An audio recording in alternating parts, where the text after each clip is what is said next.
बीड शहरामधील नगर रस्त्याच्या रुंदीकरणासाठी वृक्षतोड करण्याबरोबरच रस्त्यामध्ये येणारे देवस्थान हटवण्यावरती जिल्हा प्रशासनाने भर दिला असल्याचं दिसून येतंय। याच रस्त्यावरील बालेपीर येथील मस्जिद आणि जिल्हाधिकारी कार्यालयाच्या समोर असलेली सय्यद सादार अली शाह दर्गा हे अतिक्रमणामध्ये येत असल्याचं प्रशासनाचं म्हणणं आहे। 150 ते 200 वर्षापूर्वीचा हा दर्गा हिंदू मुस्लिमांचं श्रद्धास्थान आहे। ही देवस्थाने त्याच ठिकाणी अनेक वर्षांपासूनचं असल्याचं देखील सांगितलं जातंय। मी ॲडव्होकेट शेख शफीक MIM बीड जिल्हा अध्यक्ष। आज जो बीडमधला ज्वलंत मुद्दा आहे, बीडमध्ये अहमदनगर रोडपासून बीडमध्ये रस्त्याचं रुंदीकरण होत आहे। त्या रुंदीकरणामध्ये जिल्हाधिकारी कार्यालय याच्या समोर एक दर्गा आहे, सय्यद सादात अली शाह याचं नाव आहे। आणि हे जे दर्गा आहे हे फक्त मुस्लिमांचं श्रद्धास्थान नसून हे हिंदू मुस्लिम दोन्ही समाजाचं श्रद्धास्थान आहे आणि ऐक्याचं प्रतीक आहे। आणि दोन्ही समाज याला या ठिकाणी फार श्रद्धेने या ठिकाणी येतात। आज मला या ठिकाणी सांगायचं आहे की या रोड रुंदीकरणाच्या नावाखाली तो दर्गा हटवण्याचं काम आणि पाप हे शासनाच्या माध्यमातून होत आहे। विशेष म्हणजे या देवस्थानाचा आजपर्यंत कोणालाही अडथळा नाही किंवा यामुळे कुठला अनुचित प्रकार घडला नाही।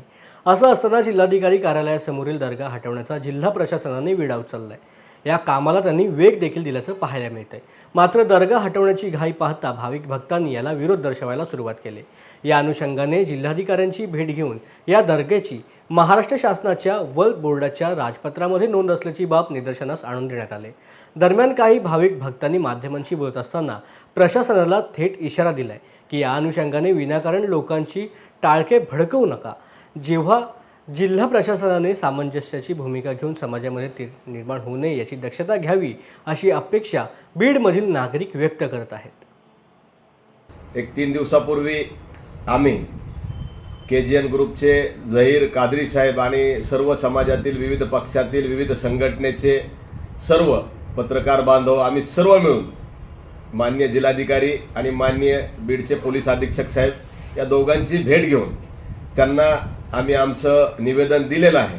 त्या निवेदनामध्ये आमचं म्हणणं असं आहे की गेल्या शेकडो वर्षापासून त्या ठिकाणी दर्गा आहे आणि शेकडो वर्षापासून दर्गा असल्यामुळं बऱ्याच ठिकाणी रस्ता रुंदीकरण मोठ्या शहरामध्ये झालेलं आहे आणि त्या ठिकाणी सर्वांच्या भावना आणि आस्था लक्षात घेता कुठं रस्त्यामध्ये मंदिर असतील किंवा मस्जिद असतील किंवा दर्गा असतील तर त्यांना पूर्णतः काढून न टाकता रस्ता थोडासा कर्व करण्यात आलेला आहे किंवा रस्ता थोडासा छोटा करण्यात आलेला आहे एक पर्याय म्हणून। तर माझं असं म्हणणं आहे की प्रशासनाने आमच्या भावना लक्षात घ्याव्या। आम्ही या ठिकाणी आज तुम्हाला निवेदनाच्या माध्यमातून बोललेलो आहोत। ही जागा वक्फ बोर्डाच्या मालकीची आहे आणि महाराष्ट्र जे राजपत्र तयार झालेलं होतं त्या राजपत्रामध्ये या दर्गाची नोंद आहे। त्याच्यामुळं आम्हाला विश्वासात घेतल्याशिवाय म्हणजे आम्हाला इन द सेन्स सर्व समाजाला जे जे लोक याच्यामध्ये आहेत, जे दर्गाचे मुतवल्ली आहेत, जे इनामदार आहेत, जे श्रद्धेने त्या ठिकाणी येतात त्या सर्वांना विश्वासात घेऊन त्या ठिकाणी काम झालं पाहिजे।